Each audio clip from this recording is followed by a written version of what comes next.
របៀបតបឆាតមិនឱ្យគេដឹងថាយើងកំពុងសរសេរឆ្លើយឆាតទៅគេវិញចូលបិទនៅក្នុងចំណុចមួយនៅក្នុងឆាត Messenger អូខេតោះជើសឆាតដែលអ្នកទាំងអស់គ្នាចង់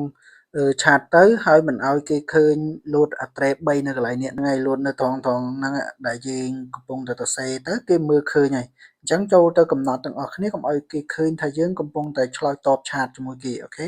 ចូលមកកាន់ profile របស់គេមក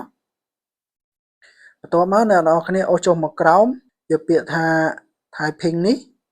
យកពាក្យថា typing នឹងមកបន្ទាប់មកអ្នកទាំងអស់គ្នាចុចបិទត្រង់សញ្ញាពណ៌ Q នេះអញ្ចឹងរាល់ការបិទទៅនៅពេលដែលយើងកំពុងតែឆ្លើយឆាតទៅគេវាអត់លោតអាត្រេ3ឃើញដែលគេកំពុងសរសេរហ្នឹងទេអត់មើលអត់ឃើញទេអញ្ចឹងរាល់ការសរសេរឆ្លើយតបទៅគេអត់អាចមើលឃើញថាយើងកំពុងតែឆ្លើយតបឆាតទៅគេទេអូខេយើងបិទមកអញ្ចឹងវិធីបិទការឆ្លើយតបឆាតមិនឲ្យគេឃើញមានតែប៉ុណ្ណឹងអរគុណច្រើន